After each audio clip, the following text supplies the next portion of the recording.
En este vídeo vamos a hablar del sistema educativo español, que comprende a todo el conjunto de administraciones educativas, profesionales de la educación y otros agentes públicos y privados que desarrollan funciones de regulación, financiación y/o de prestación de servicios para el ejercicio del derecho a la educación en España.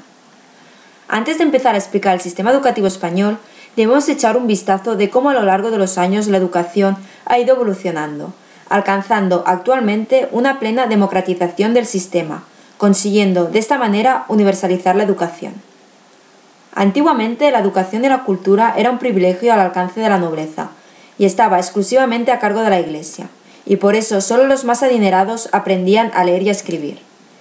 En el 1857 se creó la primera ley educativa de España, la Ley de Moyano, para así resolver el grave problema de analfabetismo que había en el país. Esta ley garantizaba la educación obligatoria hasta los 12 y era gratuita. Esta ley estuvo vigente durante más de 100 años. En la República se intentó hacer una transformación total del sistema educativo, pero su corta duración impidió su desarrollo y consolidación. Durante el franquismo, la enseñanza estaba basada en el confesionalismo y en el adoctrinamiento, y no fue hasta el año 70 que se vio que el modelo educativo había quedado totalmente obsoleto, y era necesario un cambio. Por eso se creó la Ley General de Educación, considerada como la base estructural desde la cual se ha ido diseñando el sistema escolar actual. Esta ley consiguió por primera vez la escolarización de todos los niños en la educación obligatoria. A partir de aquí, con la entrada de la democracia, es donde más cambios en materia de educación hemos visto. En los últimos 40 años hemos pasado por más de 7 leyes orgánicas, LODE, LOCSE, LOPE, y algunas de ellas no se llegaron ni a implantar como la LOCE. Una de las últimas leyes aprobadas ha sido la LOMCE, la cual se estructuraba en 3 pilares fundamentales. El primero es convergir con la Unión Europea, redactando los Objetivos 2010, actualmente los Objetivos 2020. En segundo lugar, proporcionar una educación de calidad a todos los ciudadanos de ambos sexos y reducir las elevadas tasas de abandono temprano de los estudios. Y en tercer lugar, se denominó esfuerzo compartido, es decir, alcanzar la corresponsabilidad en materia entre familia y centros educativos. Finalmente, después de todo este largo listado de leyes, se ha aprobado una nueva ley, la LOMCE, la cual distribuye las competencias según el órgano correspondiente. En primer lugar, es tarea del Gobierno la ordenación del sistema educativo, el diseño del currículum básico, donde aparecen los objetivos, las competencias, las capacidades, los contenidos, la metodología, los resultados y los criterios de evaluación de cada enseñanza y cada etapa educativa. Aparte, será el que regule la obtención, la expedición y la homologación de títulos. Y por último, es el encargado, mediante las áreas de alta inspección, de garantizar el cumplimiento en materia de enseñanza de las diferentes comunidades autónomas. El segundo órgano que hablaremos es el Ministerio de Educación, Cultura y Deporte, el cual es el encargado de establecer los criterios de evaluación para determinar que se han alcanzado las correspondientes competencias y los objetivos de las respectivas enseñanzas y etapas educativas. De esta manera, diseñará las diferentes pruebas que tendrán que superar para la obtención de títulos.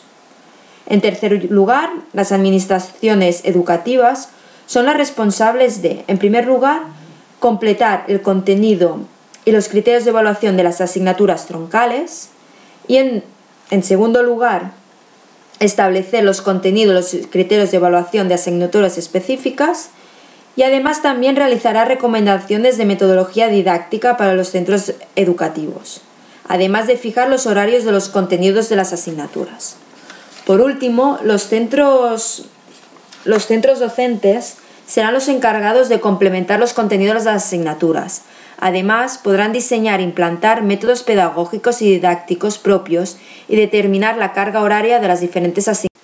Para empezar, os mostramos un esquema del sistema educativo español, en el cual vemos que este se compone de 5 niveles de educación. En primer lugar, tenemos la educación infantil, que es una etapa educativa que llega hasta los 6 años. Es de carácter voluntario para los padres. Después tenemos la enseñanza básica, que comprende la educación primaria y la ESO. La escolarización es obligatoria y gratuita desde los 6 hasta los 16, con derecho a permanecer en régimen ordinario hasta los 18. Y después tenemos las etapas no obligatorias, que incluyen la FP y el bachillerato. y se puede llegar, hasta la universidad. Todas estas etapas tienen diferentes objetivos en común. En primer lugar, adquirir conocimientos de la cultura en aspectos humanísticos, artísticos, científicos y tecnológicos. En segundo lugar, es prepararlos para su incorporación a estudios superiores y también prepararlos para su inserción laboral. En cuarto lugar, un objetivo muy importante es formarlos para el ejercicio de sus derechos y obligaciones en la vida como ciudadanos. Y por último, contribuir a su desarrollo personal, ayudar a los alumnos a desarrollar hábitos de disciplina, valorar y respetar a los otros, inculcarles la igualdad de derechos y oportunidades entre ellos y fortalecer sus capacidades afectivas. En primer lugar, hablaremos de la educación secundaria obligatoria, que se compone de 4 cursos divididos en 2 ciclos. El primer ciclo comprende 3 cursos y el segundo ciclo comprende 1. En el segundo ciclo tendrá un carácter propedéutico, es decir, que se podrá escoger entre 2 opciones. La opción de enseñanzas académicas para la iniciación al bachillerato o la opción de enseñanzas aplicadas para la iniciación de la FP. En el primer ciclo de la ESO tenemos las asignaturas troncales que tanto en primero, segundo y tercero se realizan, como son la geografía e historia, lengua castellana y literatura, primera lengua extranjera y matemáticas. Bueno, en el caso de matemáticas, en tercero se puede cursar matemáticas orientadas en enseñanza académica o aplicadas. Esta elección del tipo de matemáticas no será vinculante en la elección de la opción de cuarto de la ESO. Otro cambio que ha habido ha sido la desaparición de la asignatura de Ciencias de la Naturaleza, separando esta asignatura en Biología y Geología y Física y Química. Tanto en primero y tercero se realiza Física y Química y en segundo y tercero Biología y Geología. Otro de los bloques son las asignaturas específicas, que tenemos Educación Física y Religión o Valores Éticos. Además, hay un listado de diferentes asignaturas que en función de la regulación o la programación del centro educativo se podrá escoger entre mínimo 1 o máximo 4 y pueden ser diferentes dependiendo del curso que se realice. Por último, tenemos el bloque de asignaturas de libre configuración autonómica. En este caso se puede estudiar la lengua cooficial y la literatura. La diferencia entre el primer ciclo y el segundo ciclo de la ESO es que en cuarto de la ESO se puede escoger entre 2 opciones. Tenemos la opción de enseñanzas académicas para la iniciación del bachillerato, donde aparte de las asignaturas troncales y específicas, se puede escoger al menos 2 asignaturas de las siguientes materias: biología, economía, física y química o latín. En el caso de la opción de enseñanzas aplicadas para la iniciación de la FP, se podrá escoger 2 asignaturas de las siguientes materias: ciencias aplicadas a la actividad profesional, iniciación a la actividad emprendedora y empresarial o tecnología. Como asignaturas en común tendremos las asignaturas troncales, que son geografía e historia, lengua castellana y literatura y primera lengua extranjera. Matemáticas también será diferente dependiendo de la opción escogida. Después tenemos las asignaturas específicas, que son educación física, religión o valores éticos, y las otras es el listado de asignaturas que en función del centro se ofertarán a los alumnos. Y por último tendremos el estudio de la lengua. La evaluación del proceso de aprendizaje del alumnado de la ESO será continua, formativa e integradora. El conjunto de profesores serán los encargados de las decisiones sobre la promoción del alumnado. Los alumnos promocionarán de curso cuando hayan superado todas las asignaturas o tengan 2 materias como máximo suspendidas. En el caso de que tengan más de 3 asignaturas suspendidas o suspendan de forma simultánea lengua castellana y matemáticas, tendrán que repetir curso. De forma excepcional, se podrá autorizar la promoción de alumnos con evaluación negativa si, en primer lugar, no se haya suspendido lengua y matemáticas en el mismo momento. En segundo lugar, si el equipo docente lo considera oportuno. Y en tercer lugar, si se aplican medidas de atención educativa. Quienes pasan de curso sin haber superado todas las asignaturas deberán matricularse de las materias no superadas y seguir unos programas de refuerzo que establezca el equipo docente y superar las evaluaciones de dichos programas. Solo se podrá repetir una vez el mismo curso y como máximo 2 veces la misma etapa. Una vez superado todos los cursos y llegados a cuarto, se realizará una evaluación individualizada, donde se comprobará el logro de los objetivos de la etapa y el grado de adquisición de las competencias. Esta evaluación consiste en un examen de todas las materias generales troncales, 2 materias de opción de cuarto curso y una materia de las específicas. Para obtener el título de graduado de la ESO será necesaria la superación de la evaluación final con un 5 o superior. En el caso que no se obtenga el título, se recibirá un certificado en donde consten el número de años que se ha cursado la ESO y el grado de logros que se ha conseguido. Una vez obtenido el título de la ESO, la calificación consiste en un 70% la media de las calificaciones numéricas de cada una de las materias que se han ido cursando durante toda esta etapa y un 30% de la nota obtenida en la ESO. Una vez que hemos recibido el título de la ESO, este título nos permitirá el acceso a las enseñanzas postobligatorias como el bachillerato. Bachillerato comprende 2 cursos que se desarrollan en diferentes modalidades: ciencias, humanidades y ciencias sociales y artes. Todos los alumnos de bachillerato, a pesar de su modalidad, realizarán las mismas asignaturas: las troncales, filosofía, historia, lengua castellana y primera lengua extranjera, como asignaturas específicas, educación física y otras asignaturas que depende del centro educativo se escogerán, y lengua cooficial y literatura. En el bloque de troncales, dependiendo de la modalidad que se realice, se tendrá que elegir al menos 2 materias de las materias de opción. En el caso de ciencias, en el primer curso tenemos matemáticas, biología, geología, dibujo técnico y física y química. En segundo curso, matemáticas, dibujo técnico, física, geología y química. En la modalidad de humanidades y ciencias sociales, en primero pueden elegir latín o matemáticas, economía, griego, historia del mundo contemporáneo, literatura universal. En segundo, latín o matemáticas, economía de la empresa, griego, historia del arte y historia de la filosofía. Y por último, la modalidad de arte. En primero puede escoger fundamentos del arte, cultura audiovisual, historia del mundo contemporáneo, literatura universal.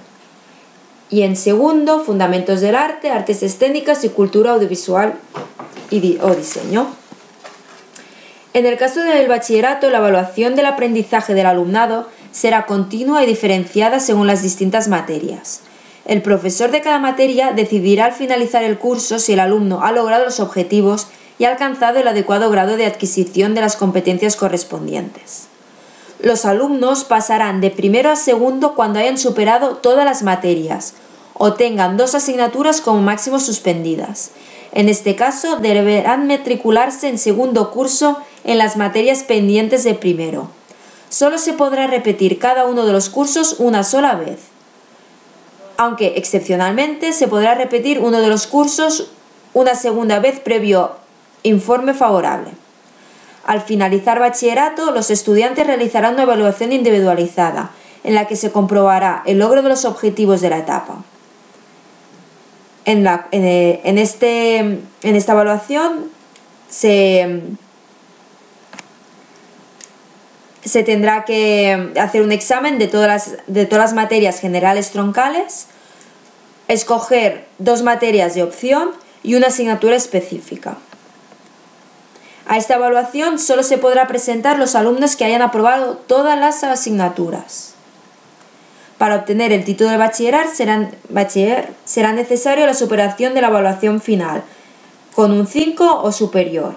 La calificación final entonces se deducirá un 60% de la media de calificaciones numéricas de cada asignatura de primero y segundo y un 40% de la nota final de bachillerato.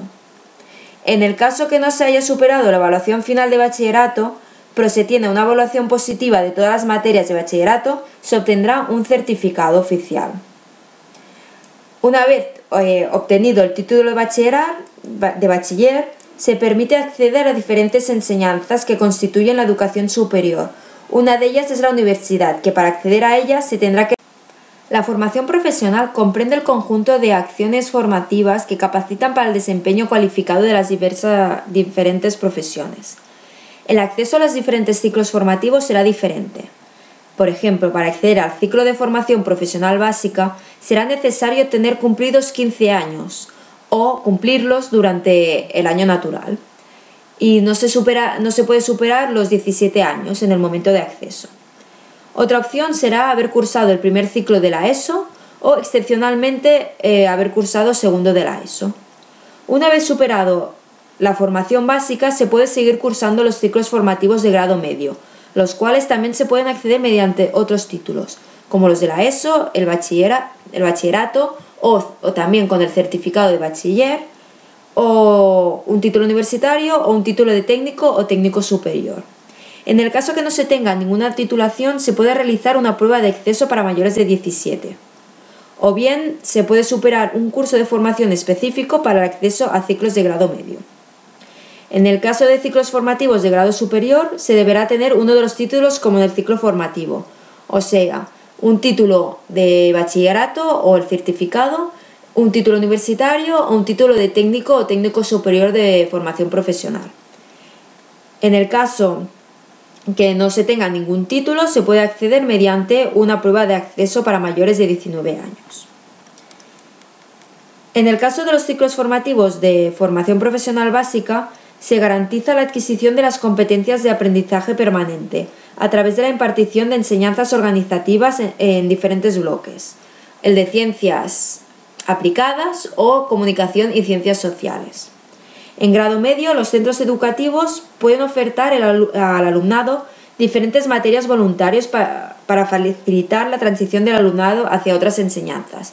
Estas pueden ser comunicación en lengua castellana extranjera, matemáticas aplicadas o lengua cooficial. En el ciclo de grado superior, en su currículum, incluye una fase de formación práctica en los centros de trabajo.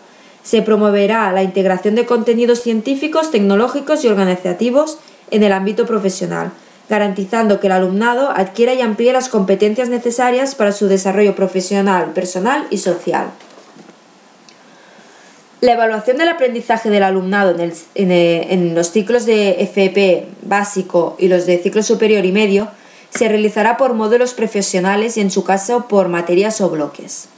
Los alumnos que superen un ciclo de formación profesional básica recibirán el título profesional básico, con el cual se podrá obtener el título de la ESO.